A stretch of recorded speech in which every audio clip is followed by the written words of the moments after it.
You know what's hard? Letting something end when every part of you still wants to fix it. We're wired to hold on.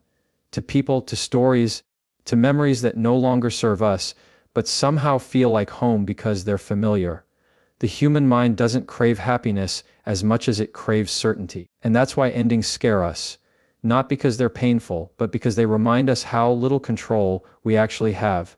Letting it end is not weakness. It's wisdom. It's the moment you decide that your peace is worth more than your pride, that your sanity matters more than staying in something that's slowly draining the life out of you. There's a kind of bravery in saying, "This is over." Because when you do, you stop waiting for someone else to choose your peace for you. You choose it yourself. Most people keep fighting for closure like it's a prize someone else owes them. But closure doesn't come from conversations. It comes from acceptance. You don't need their apology, their explanation, or their validation to move forward. You need your own permission to stop replaying what broke you. Because closure is not a door someone else closes. It's one you lock behind you when you realize the story has already ended. The truth is, some things don't need to end with a perfect goodbye. Sometimes the lesson ends mid-sentence, and that's okay. The universe doesn't always give you a clean break. It gives you a messy one so you can learn what it means to stand on your own. You might not understand it today, but one day you'll look back and realize that the ending you resisted was the beginning you needed. Letting something end means letting go of control. Control is seductive. It makes us believe that if we just try harder, love more, explain better, things will change. But control is an illusion disguised as effort. It keeps you looping the same pain, expecting a different result. And the hardest truth to accept is that sometimes no amount of effort can fix what someone else is committed to breaking. There's a deep kind of self-respect in saying, "This isn't good for me anymore." That sentence alone can feel like a revolution. Because when you stop chasing people or situations that constantly leave you empty, you start teaching the world how to treat you. Letting it end is an act of emotional maturity. It's not an emotional breakdown, it's an awakening. We often confuse endurance with loyalty. We think staying is proof of love, when sometimes it's proof of fear, fear of being alone, fear of regret, fear of starting over. But here's the truth, endings don't destroy you, they define you.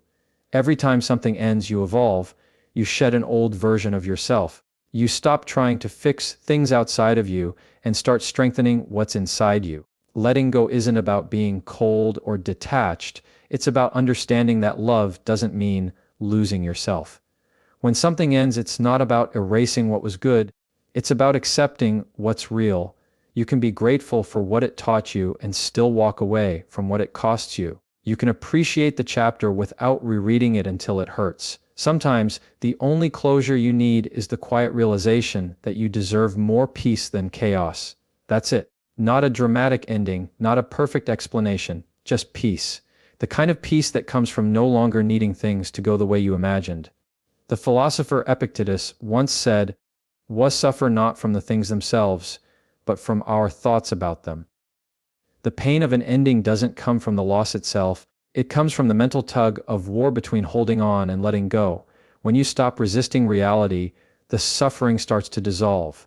You begin to see endings not as failures, but as natural transitions, like the seasons. You can't hold on to summer forever, no matter how warm it felt. Endings are not punishment, they are protection. Sometimes life removes what you thought you wanted because it knows what you truly need. You might think you lost something valuable, but what you really lost was the illusion that it was meant for you, and that's freedom. Here's the psychology behind it. When you stay attached to what's already over, your brain stays stuck in a loop of what ifs. You become emotionally addicted to unfinished stories. But the moment you declare something has ended, your mind begins to recalibrate. You start creating new neural pathways that are focused on the future, not the past. That's why saying, "It's over," is so powerful. It's not just words. It's a signal to your brain that it's time to rebuild. And rebuilding is where real growth begins. When you finally allow something to end, you stop being defined by what you lost and start being defined by what you learned. You stop trying to understand why it ended and start asking, what did it teach me? That's how pain becomes wisdom. You see, Endings are not just about walking away from others. They're about walking back to yourself. Every time you choose to let something end, you reclaim a piece of your energy that was scattered trying to keep something alive that was already gone. That's self-love in its truest forms, not the soft, aesthetic version of it, but the kind that hurts at first and heals you later. You don't owe anyone an explanation for moving on. You don't owe the past another conversation. You owe yourself the peace of a new beginning. Because the truth is, the longer you fight to keep something from ending, the longer you delay your own healing. And sometimes, the bravest thing you can do is simply walk away without bitterness, without resentment, just with clarity. Letting it end is not about giving up, it's about growing up.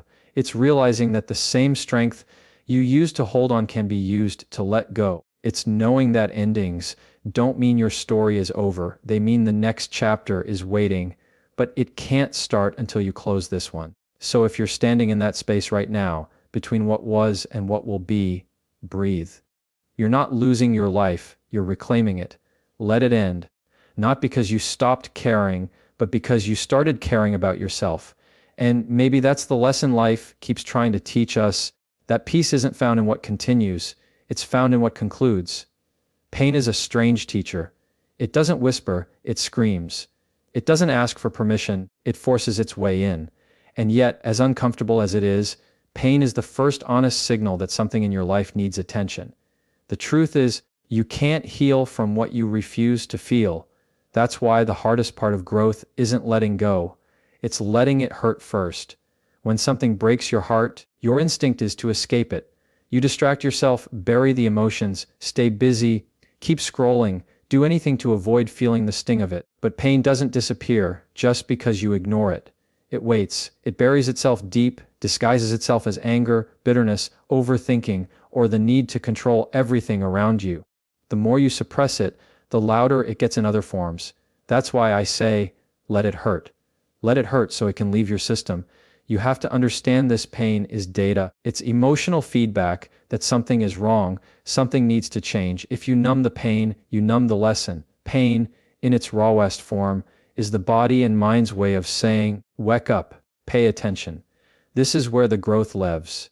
And it's okay if that hurts, because hurt doesn't make you weak, it makes you human. We live in a world that celebrates quick recovery. Move on, they say. Don't cry, they say. But healing doesn't obey deadlines. Emotional wounds don't heal on a schedule. You can't rush something that requires you to feel your way through it.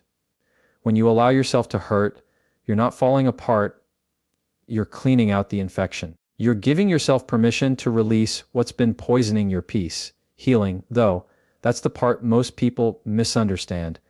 Healing isn't a single moment of relief, it's a long, often repetitive process of choosing to stop reopening the same wound. Healing doesn't mean the pain disappears overnight, it means you stop letting it define you. It means you start seeing pain as something that happened to you, not something that is you. Real healing requires awareness. You have to sit with the discomfort long enough to learn what it's trying to teach you. That's where emotional intelligence comes in, the ability to understand your feelings without being ruled by them. Emotional maturity doesn't mean you don't feel hurt. It means you don't let the hurt dictate your worth. You'll notice that healing doesn't happen when you get answers. It happens when you stop needing them. It begins the moment you stop trying to make sense of why they did what they did or why life unfolded the way it did, and instead focus on what it revealed about you. Healing shifts your perspective from, why me, to, what is this trying to teach me? Philosophically, that's the difference between suffering and transformation. Suffering is resistance, transformation is acceptance. When you resist your pain, you prolong it. When you accept it, you begin to reshape it. Healing is the art of acceptance in motion. It's saying, this hurt me deeply, but it will not define the rest of my life.